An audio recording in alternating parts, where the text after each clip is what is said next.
This workshop was recorded in Long Beach, California on Saturday, the 3rd day of August of the year 2019. First, I want to say thank you so much for Dr. Simonson and downloading that beautiful information you gave him. Yeah. I was there, and as I listened to the Genesis, it was beautiful. Yeah. Everything that you said today was just right on time. So, step 1, step 5, I was in a step 5 moment, and I was recognizing, oh, wait a minute, this is a step 5 moment. I don't have to get all caught up in this. And then I found myself jump over to step 1 because I kind of lost it, and I allowed it to take over my emotions. And well, don't psychoanalyze that, and don't explain it, and don't try to justify it. When you say, I'm not as good at step 5 as I want to be, but the reason I was in step 1 was this reason and this reason and this reason, we say blah, blah, blah, blah, blah, blah, blah. That's not helpful. So say it in a way that's helpful. I'd like to determine, I'd like to be aware of whether I'm in a step 5 or a step 1 moment, and both are okay. I just prefer step 5. I do. And that's exactly what I felt like. Yeah. I prefer step 5 and the fact that I recognize it, and then I could choose my thought. And what I'm trying to get better at is recognizing the difference between. But hear this, hear the difference. When you're in a step 5 moment, that means you're already tuned in, tapped in, turned on, because you practiced the receiving mode in step 3 and step 4. Now you've got the momentum going. So you're tuned in, tapped in, turned on. And now what you're receiving is the perspective that your inner being is having about the very contrast that you are now witnessing. And your inner being, first of all, adores the contrast. Next of all, realizes the value of it. There's no resistance then. It feels good. This is how contrast feels good. Can you imagine you're a painter and you've got your palette of paint and they're all lined up on the palette, and here's your canvas over here, and there's all this variety, and you say, oh, no, no, no, no, no. I do not want all this contrast. I choose one color. Well, what a limiting painting that's going to be. That's not going to be a satisfying painting at all. Contrast is variety. Resistance is something else altogether. And step 1 moments often are those resistant moments where you make some of the contrast unwanted and push against it.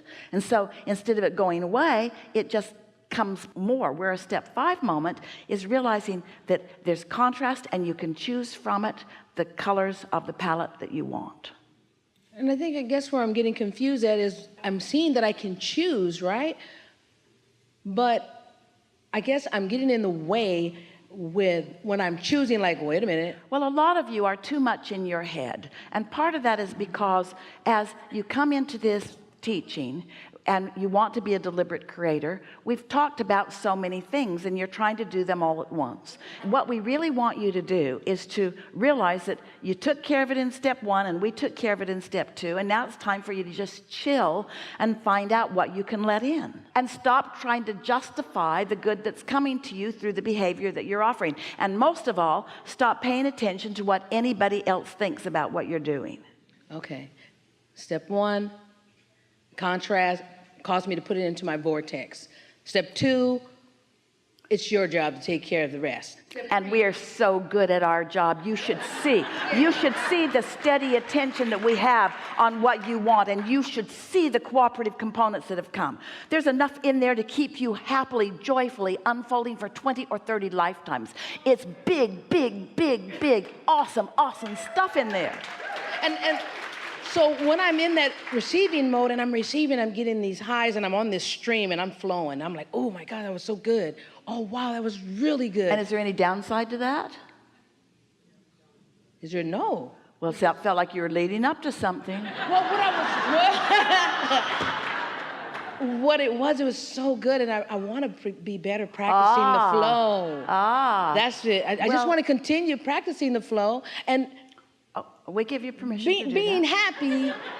I understand that. I'm looking at being happy. We can't convince you that you deserve being happy. You've got to show yourself that you can be, and then just be it in the next segment and be it in the next. Esther discovered that she could not just be happy, she could be joyful in her closet getting ready. And then she discovered that she could be joyful in her editing of the recording for the Twice Monthly. And then she discovered that she could be joyful in her gathering her clothing and taking it to the dry cleaners. And then she discovered that she could be joyful in putting fuel in the car and getting it gassed up. She discovered that there's not joyful things to do and not joyful things to do. There's just under the influence of joy, and therefore what I'm doing is joyful, or not under the influence of joy, and therefore what I'm doing sucks. There are people on vacation at the swimming pool fighting with each other. The last person I got then, that's the part that I think I was missing. How to be joyful in that moment now, no matter what is coming to me. And that just lit up for me. You just got to play with it until nothing else will do. You've just got to have enough joyful moments. One of the early things that would come up in gatherings like this, people would say, as we would encourage them to meditate and allow their vibration to rise, we would say the thing that you're most going to notice is your sensitivity to your alignment is going to be keener, which means when you're in alignment it's going to be sweet, but when you're not going to like it so much. It makes you more sensitive to what you're doing vibrationally. This sensitivity at first might be a little uncomfortable, but once you calibrate it, once you notice thought and feeling, thought and feeling, thought and feeling, and you get better at directing your thought, and what you discover that the better at directing the thought is not directing the thought, it's putting yourself in a position where you can receive the thought. It's a big distinction. Just decide that in this segment you're going to receive and that it's going to feel good, and stop thinking so hard. You know, when you think hard, sometimes after a gathering like this, you'll get together with friends who are here and who understand, and you just talk yourself into a hole. Just trying to figure it out. What'd you learn? Oh, I learned this and this and this. Well, just give it a rest. There are just a few things that you want to know. Do you accept that there is a vortex? Yes. Do you accept that your inner being is there Yes. and tending to it? Yes. And that everything that you want is all in the state of becoming? Yes. And that your work singularly is to tune into that? Yes. Well, then what's the big deal? What's the big deal, really? Stop letting things outside of me influence. And you know how why I'm you do that? feeling. Because you feel like you don't know this completely, but we do. You know it's there, you sense it's there, you sense it's coming, some of it's already coming, and there's a whole bunch of people in your life that haven't figured this out, and you're trying to factor how they feel about what you're doing into the equation. So then you're explaining it and justifying it and talking it to death and introducing so much resistance into your equation that you've got the whole thing all slowed down.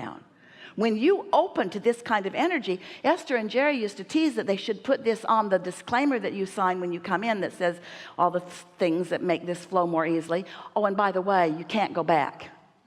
You're going to tune in to who you really are, which means you're going to have to pay a little attention to staying up to speed with who you are, because you're not going to ever be able to stand not staying up to speed with who you are.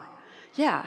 And so just be up to speed with who you are, and stop beating up on yourself and others, and stop needing the world to be different so that you can feel better, and stop needing your world to be different so that you can feel better. Just decide right now, under these conditions, I can feel good or not. That's all. Instead of saying, well, if these conditions were different, then I would feel better. That's how you introduce resistance to the equation. You can feel good. You can feel good. You can feel good. It's just a matter of directing your thought, and you're getting better and better at it. Now we're in the category of working too hard at this. Yes, that's it. I've been working too hard at it, and I've been allowing the things outside of me, and like you said, what people So are stop saying. right now and tell us the new intention. My new intention is to be happy in this moment. And how are you going to do that? I'm going to be where I'm at, and I'm going to enjoy it. And what does that mean?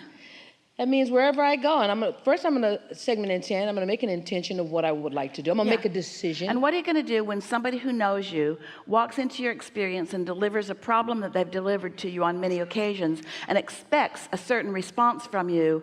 What are you going to do? Are you going to give them that response, or are you going to understand something different? Just let them talk. I don't want to be a part of it. But you know what that right there depends on? It depends on how tuned in you were when they came. Exactly. You got to get out ahead of it, because if you didn't get out ahead of it, when they walk in, you're going to go right where you always go. But if you're tuned in, tapped in, turned on, then they look different. They're just cute. They're just cute. They don't really understand, but they're just cute. It's like someone's learning to walk and they're not very good at it yet and they just fall down. You don't say, "Get up, you little dummy." You just let them find their balance. They're just cute.